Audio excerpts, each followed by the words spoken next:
ನನ್ನೆಲ್ಲ ಕೇಳುಗ ಮಿತ್ರರಿಗೆ ನಮಸ್ಕಾರ. ಧರ್ಮಶ್ರೀಯ 9ನೆಯ ಸಂಚಿಕೆಗೆ ಎಲ್ಲರಿಗೂ ಸ್ವಾಗತ ಸುಸ್ವಾಗತ. ಹೆಚ್ಚು ಸಮಯವನ್ನು ಮಾಡದೆ ಕಥೆಯ ಮುಂದಕ್ಕೆ ಹೋಗೋಣ. ಇಂದಿನ ಸಂಚಿಕೆಯಲ್ಲಿ ಶಂಕರರಾಯರಿಗೆ ನಮ್ಮ ಕಥಾನಾಯಕ ಸತ್ಯ ಒಂದು ಪ್ರಶ್ನೆಯನ್ನು ಕೇಳ್ತಾನೆ. ಆ ಪ್ರಶ್ನೆ ಏನೆಂದು ಅಲ್ಲಿಂದ ಕಥೆ ಮುಂದುವರಿಯುತ್ತೆ.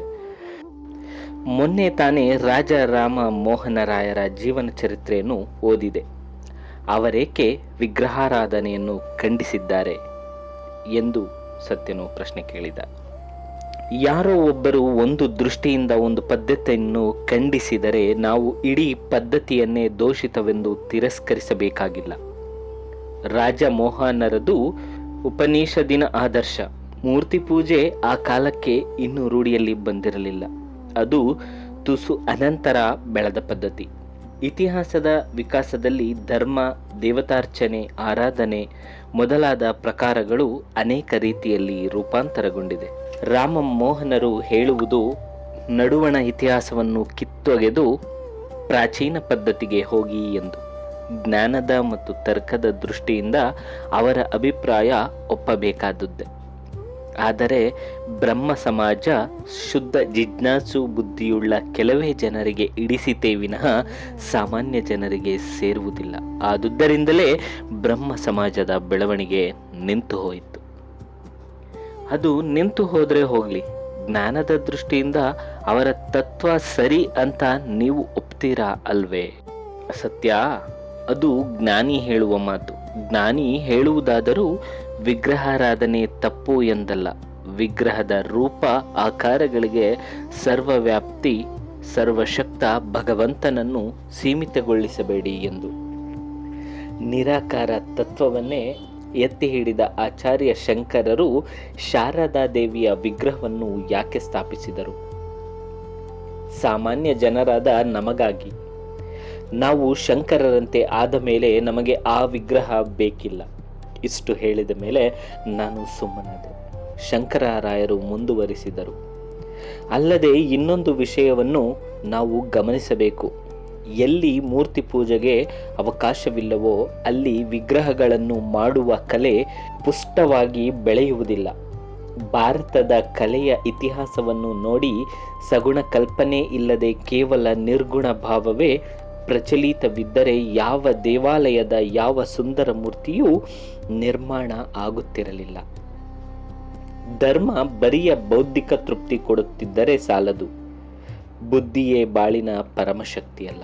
ಮನುಷ್ಯನಲ್ಲಿ ಇರುವ ಉಳಿದ ಎಲ್ಲ ಶಕ್ತಿ ಪ್ರವೃತ್ತಿಗಳಿಗೂ ಸಮುಚಿತ ಅವಕಾಶಗಳನ್ನು ಗಣನೆಗೆ ಕೊಟ್ಟರೆ ಈ ಧರ್ಮ ಸರ್ವಮಾನ್ಯವಾಗುವುದು. ಆಗಲೇ ಅದು ನಮ್ಮ ಜೀವನದ ಎಲ್ಲ ಅಂಗಗಳನ್ನು ಒಳಗೊಳ್ಳುವುದು. ಆದರೆ ಕ್ರೈಸ್ತರಲ್ಲಿ ವಿಗ್ರಹಾರಾಧನೆ ಇಲ್ಲವಲ್ಲ ಎಂದು ನಾನು ಕೇಳಿದೆ. ನೀವು ಹೇಳುವುದು ಒಂದು ದೃಷ್ಟಿಯಿಂದ ತಪ್ಪು ಮಾತು. ಮೈಕಲ್ ಎಂಜೆಲೋ ಮೊದಲಾದ ಕಲಾವಿದರು ಕ್ರೈಸ್ತ ಮತದ ಕತೆ ಪುರಾಣಗಳನ್ನು ಬಣ್ಣದಲ್ಲಿ ಚಿತ್ರಿಸಿದ್ದಾರೆ. ಕ್ರಿಸ್ತನನ್ನು ಶಿಲುಬೆಗೆ ಏರಿಸಿದ ಚಿತ್ರವೇ ಎಲ್ಲೆಲ್ಲಿಯೂ ಇದೆ. ಪರಲೋಕದಲ್ಲಿರುವ ನಮ್ಮ ತಂದೆಯೇ ಎಂದು ಕ್ರೈಸ್ತರು ಪ್ರಾರ್ಥನೆ ಮಾಡುವಾಗ ಅವರ ಮನಸ್ಸಿನಲ್ಲಿ ಯಾವುದಾದರೂ ಒಂದು ಚಿತ್ರದ ಆಕಾರ ಬಂದೇ ಬರುತ್ತದೆ. ಚಿತ್ರಕ್ಕೆ ನಮ್ಮಂತೆ ಹೂವು ಗಂಧಗಳಿಂದ ಇಟ್ಟು ಪೂಜೆ ಮಾಡದೇ ಇರಬಹುದು. ಆದರೆ ಅವರು ಮೇಣದ ಬತ್ತಿ ಹೊತ್ತಿಸಿ ಪ್ರಾರ್ಥಿಸುವುದು ಸಗುಣ ಸ್ವರೂಪವಾದ ಒಂದು ಚಿತ್ರಕ್ಕೆ. ಅವರು ಚರ್ಚಿನ ವೇದಿಕೆಗೆ ಅಲಂಕಾರ ಏಕೆ ಮಾಡಬೇಕು? ವಿಗ್ರಹಾರಾಧನೆಯ ಪ್ರವೃತ್ತಿಯನ್ನು ಪೂರ್ಣವಾಗಿ ನಾಶಗೊಳಿಸುವುದು ಯಾರಿಗೂ ಸಾಧ್ಯವಿಲ್ಲ. ಅದಕ್ಕೆ ತಕ್ಕ ಸ್ಥಾನ ಕೊಟ್ಟು ಅದನ್ನೇ ಮುಕ್ತಿ ಮಾರ್ಗದಲ್ಲಿ ಭಾವರೂಪಕವಾಗಿ ಏಕೆ ಉಪಯೋಗಿಸಿಕೊಳ್ಳಬಾರದು? ಶಂಕರರಾಯರೊಡನೆ ಚರ್ಚೆ ಮಾಡುವಷ್ಟು ತಿಳುವಳಿಕೆ ನನಗೆ ಇರಲಿಲ್ಲ. ನಾನು ಅವರಷ್ಟು ಓದಿರಲಿಲ್ಲ. ಅವರು ಹೇಳುತ್ತಿದ್ದ ಎಲ್ಲ ಮಾತುಗಳು ನನಗೆ ಅರ್ಥವಾಗುತ್ತಿರಲಿಲ್ಲ. ರಾಮ ಮೋಹನರು ಮಾಡಿದ ಸಾಮಾಜಿಕ ಸುಧಾರಣೆ ಮತ್ತು ಹಿಂದೂ ಸಮಾಜದ ಬಗ್ಗೆ ನಿಮ್ಮ ಅಭಿಪ್ರಾಯವೇನು ಎಂದು ಕೇಳಿದೆ. ಸ್ವಲ್ಪವೂ ತಡವರಿಸದೆ ಉತ್ತರವನ್ನು ಸಿದ್ಧಪಡಿಸಿಟ್ಟುಕೊಂಡಿರುವವರಂತೆ ಅವರು ಹೇಳಿದರು. ಅವರ ಸಾಮಾಜಿಕ ಸುಧಾರಣೆಗಳನ್ನು ನಾನು ತುಂಬ ಮೆಚ್ಚುತ್ತೇನೆ. ಹಿಂದೂ ಧರ್ಮವನ್ನು, ಹಿಂದೂ ಸಮಾಜವನ್ನು ನಾವು ಏಕೀಕರಿಸಬಾರದು. ಈಗ ಆಗಬೇಕಾಗಿರುವುದು ಹಿಂದೂ ಸಮಾಜದ ಸುಧಾರಣೆ, ಧರ್ಮದ್ದಲ್ಲ. ಸಮಾಜ ಎಂಬ ಶಬ್ದದ ಉತ್ತಮ ಅರ್ಥವು ಸದ್ಯದಲ್ಲಿ ಹಿಂದೂ ಸಮಾಜದಿಂದ ಮರೆಯಾದಂತಿದೆ. ನೀವು ರಾಧಾಕೃಷ್ಣನ್ರವರ ಹಿಂದೂ ಜೀವನ ದೃಷ್ಟಿಯನ್ನು ಓದಿದ್ದೀರಾ ಎಂದು ಕೇಳಿದರು. ನಾನು ಇಲ್ಲ ಎಂದು ಹೇಳಿದೆ. ಅವಶ್ಯಕವಾಗಿ ಓದಬೇಕು. ಹಿಂದೂ ಧರ್ಮ, ಸಮಾಜ, ಕಲೆ ಮೊದಲಾದವುಗಳನ್ನು ಕುರಿತು ಆನಂದ ಕುಮಾರಸ್ವಾಮಿಯವರು ಬರೆದಿರುವ ಪುಸ್ತಕಗಳನ್ನು, ಲೇಖನಗಳನ್ನು ಓದಬೇಕು. ನನ್ನ ಹತ್ತಿರ ಕೆಲವು ಪುಸ್ತಕಗಳಿವೆ, ಕೊಡುತ್ತೇನೆ, ಓದಿ. ನಮ್ಮ ಧರ್ಮ ಮತ್ತು ಸಂಸ್ಕೃತಿಯ ಬಗ್ಗೆ ಸರಿಯಾಗಿ ಅರಿವು ಹುಟ್ಟುತ್ತದೆ. ಕೊಂಚ ಸಂಕೋಚದ ಧ್ವನಿಯಲ್ಲಿ ನಾನು ಹೇಳಿದೆ. ಆದರೆ ಅವರೆಲ್ಲ ಬರೆದಿರುವುದು ಇಂಗ್ಲಿಷ್ನಲ್ಲಿ. ಓದಬೇಕು ಅನ್ನುವ ಆಸೆಯೇನೋ ತುಂಬ ಇದೆ. ಆ ಪುಸ್ತಕಗಳು ನನಗೆ ಅರ್ಥವಾಗುತ್ತದೆಯೋ ಇಲ್ಲವೋ. ನೀವು ಯಾವ ಕ್ಲಾಸು? 5th form. ಇದುವರೆಗೂ ಇಂಗ್ಲಿಷ್ನಲ್ಲಿ ಏನು ಓದಿಲ್ವೇ? ಮಿಡಲ್ ಸ್ಕೂಲಿನಲ್ಲಿರುವಾಗ ಮಕ್ಕಳ ಸಣ್ಣ ಕಥೆಗಳನ್ನು ಓದುತ್ತಿದ್ದೆ. ಈಗ ದಿನವೂ ಇಂಗ್ಲಿಷ್ ಪೇಪರ್ ಓದುತ್ತೇನೆ. ಮಧ್ಯೆ ಮಧ್ಯೆ ಅರ್ಥವಾಗುವುದಿಲ್ಲ ಎಂದು ಇಂಗ್ಲಿಷ್ನಲ್ಲಿಯೇ ಹೇಳಿದೆ. ಅಷ್ಟಿದ್ದರೆ ಸಾಕು, ನಾನು ಪುಸ್ತಕ ಕೊಡ್ತೀನಿ, ಓದಿ. ಅರ್ಥವಾಗದ ಕಡೆ ನನ್ನ ಕೇಳಿ, ನೀವೇ ಡಿಕ್ಷನರಿ ನೋಡ್ತೀರಿ. ಹಾಗೆಯೇ ಮಾಡ್ತೀನಿ. ನೀವು ಯಾವ ಕ್ಲಾಸ್ ಶಂಕರಣ್ಣ? 2ನೇ ಆನರ್ಸ್ ಸಂಸ್ಕೃತದಲ್ಲಿ. ಸರಿ. ಈಗಾಗಲೇ ರಾತ್ರಿ 11 ಗಂಟೆಯಾಗಿತ್ತು. ಬೀದಿಯಲ್ಲಿ ಜನಸಂಚಾರ ಕಡಿಮೆಯಾಗಿತ್ತು. ನಾನು ಕೇಳಿದೆ. ಧರ್ಮ, ಸಂಸ್ಕೃತಿ ಮೊದಲಾದ ವಿಷಯಗಳ ಬಗ್ಗೆ ಸಾಧ್ಯವಾದಷ್ಟು ಓದಬೇಕು ಅಂತ ನನಗೆ ತುಂಬ ಆಸೆ ಇದೆ. ಆದರೆ ಏನು ಓದಬೇಕು ಅನ್ನೋದೇ ತಿಳಿಯಿಲ್ಲ. ಕನ್ನಡದಲ್ಲಿ ಸಿಕ್ಕುವ ಅಲ್ಲೊಂದು ಇಲ್ಲೊಂದು ಪುಸ್ತಕ ಓದ್ತೀನಿ. ಎಷ್ಟೋ ಸಲ ಮನಸ್ಸಿನಲ್ಲಿ ಲೆಕ್ಕವಿಲ್ಲದಷ್ಟು ಅನುಮಾನಗಳು ಹುಟ್ಟುತ್ತದೆ. ಇವತ್ತು ನೀವು ಸಿಕ್ಕಿದ ಹಾಗೆ ಯಾರಾದರೂ ಸಿಕ್ಕಿ ಚರ್ಚೆ ಮಾಡುತ್ತಿದ್ದರೆ ಎಷ್ಟೋ ಹೊಸ ವಿಷಯಗಳು ತಿಳಿಯುತ್ತದೆ ಎಂದೆ. ನೀವು ಇಂಗ್ಲಿಷ್ನಲ್ಲಿ ಓದುವ ರೂಢಿ ಮಾಡಿಕೊಳ್ಳಿ. ಅನುಮಾನ ಬಂದ ಕಡೆ ನನ್ನನ್ನು ಕೇಳಿ. ನನಗೆ ತಿಳಿದ ಮಟ್ಟಿಗೆ ಹೇಳುತ್ತೇನೆ. ನನ್ನ ಗುರುಗಳೊಬ್ಬರಿದ್ದಾರೆ. ನಮ್ಮಿಬ್ಬರಿಗೂ ತಿಳಿಯದಿದ್ದರೆ ಅವರನ್ನು ಕೇಳೋಣ. ಈಗಾಗಲೇ ತುಂಬ ಹೊತ್ತಾಯಿತು. ನನಗೆ ಸಂಘದ ಕೆಲಸವಿದೆ. ನಾನು ಈಗ ಹೋಗಿ ಕೆಲವು ಕಾಗದ ಪತ್ರಗಳನ್ನು ನೋಡಬೇಕು ಎಂದು ಶಂಕರರಾಯರು ಹೇಳಿದರು. ನಿಮ್ಮ ರೂಮು ಎಲ್ಲಿ ಎಂದು ಕೇಳಿದರು. ಲಕ್ಷ್ಮೀಪುರದಲ್ಲಿ. ನಿಮ್ಮದು? ನಾನು ಬೇರೆ ರೂಮಿನಲ್ಲಿಲ್ಲ, ಸ್ವಯಂ ಸೇವಕ ಸಂಘದ ಕಾರ್ಯಾಲಯದಲ್ಲಿ ಇದ್ದೀನಿ. ನಾಳೆ ಪುನಃ ಮಾತನಾಡೋಣ ಎಂದು ಶಂಕರರಾಯರು ಸೈಕಲನ್ನು ಏರಿದರು. ಆ ದಿನ ನನ್ನ ಮನಸ್ಸಿನಲ್ಲಿ ಎಂದೂ ಇಲ್ಲದ ಸಂತೋಷ ಉಂಟಾಯಿತು. ನಾನು ಶಂಕರರಾಯರಿಂದ ಹೊಸದೊಂದು ವಿಚಾರವನ್ನು ಕಲಿತಿದ್ದೆ. ಅವರು ಹೇಳುತ್ತಿದ್ದೆಲ್ಲವೂ ನನಗೆ ಅರ್ಥವಾಗಿತ್ತೆಂದಲ್ಲ, ಆದರೂ ಆ ವಿಚಾರದ ಬೆಳಕು ನನ್ನನ್ನು ತಾಕಿತ್ತು. ನನ್ನ ತಲೆಯಲ್ಲೆಲ್ಲ ಅವರು ಹೇಳಿದ ಭರವಸೆಯೇ ತುಂಬಿತ್ತು. ಅವರು ನನಗೆ ಉತ್ತಮವಾದ ದೊಡ್ಡ ದೊಡ್ಡ ಪುಸ್ತಕಗಳನ್ನು ಕೊಡುತ್ತಾರೆ.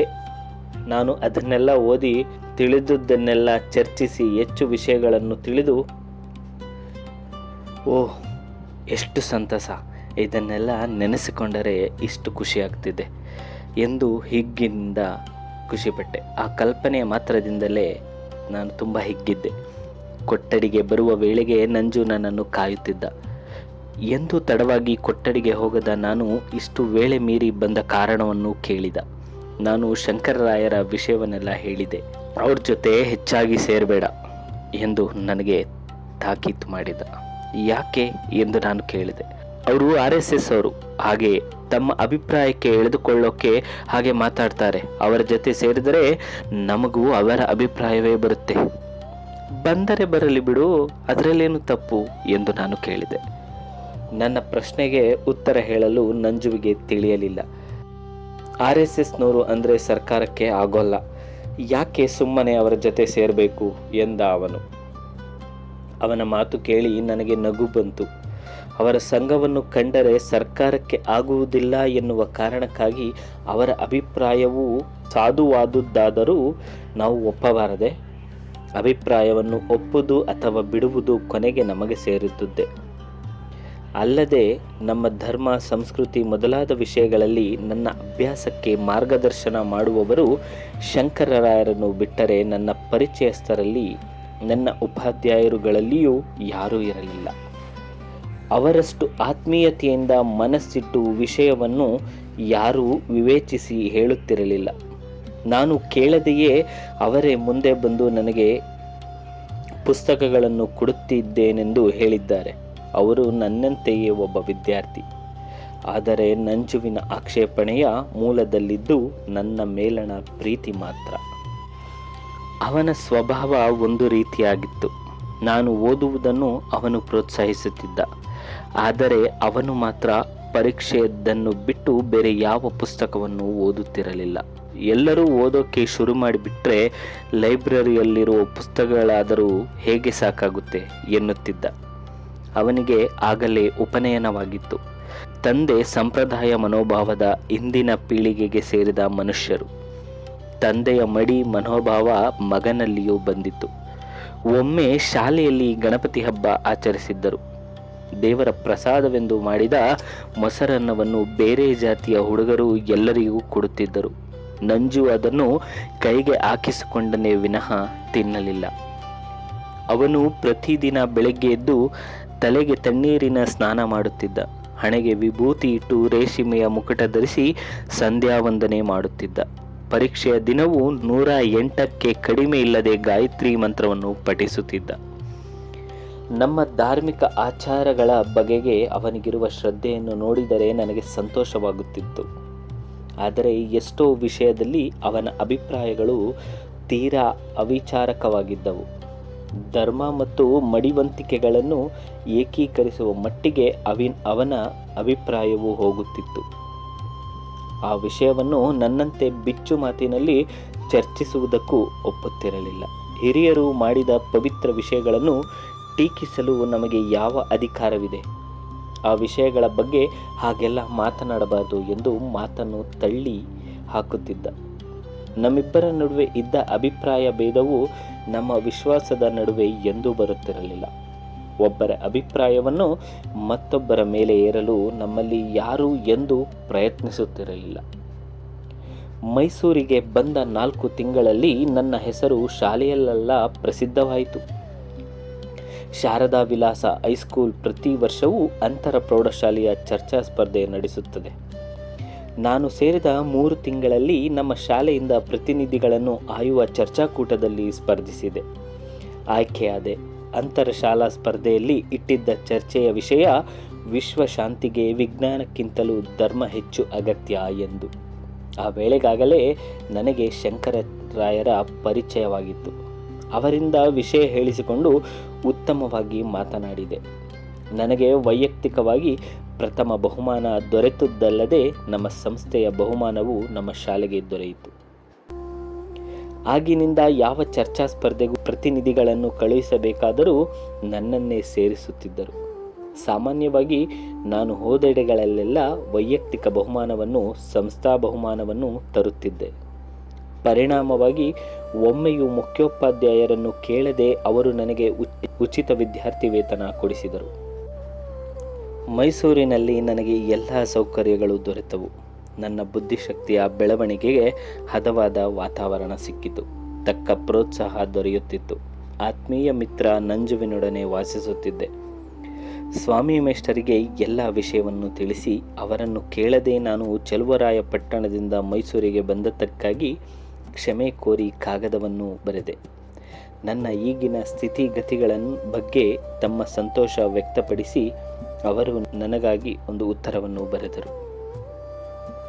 ಮುಂದೆ ನಮ್ಮ ಕಥಾನಾಯಕ ಸತ್ಯ ಮತ್ತು ಶಂಕರಣ್ಣ ಮತ್ತು ನಂಜುವಿನ ಸ್ನೇಹ ಇವರೆಲ್ಲರದರಿಂದ ಮೈಸೂರಿನ ಶಾರದಾ ವಿಲಾಸದಲ್ಲೂ ತುಂಬ ಚೆನ್ನಾಗಿ ಅವನ ಜೀವನ ಸಾಗ್ತಾ ಇದೆ. ಮುಂದೆ ಯಾವ ತರಹ ತಿರುವು ಸಿಗುತ್ತದೆ ಎಂಬುದನ್ನು ಮುಂದಿನ ಸಂಚಿಕೆಯಲ್ಲಿ ನೋಡೋಣ. ಅಲ್ಲಿವರೆಗೂ ಈ ನನ್ನ ಸಂಚಿಕೆಯ ಬಗ್ಗೆ ನಿಮ್ಮ ಅನಿಸಿಕೆ ಅಭಿಪ್ರಾಯಗಳನ್ನು ಹಂಚಿಕೊಳ್ಳಿ. ಮತ್ತೆ ಮುಂದಿನ ಸಂಚಿಕೆಯಲ್ಲಿ ಸಿಗೋಣ. ನಮಸ್ಕಾರ.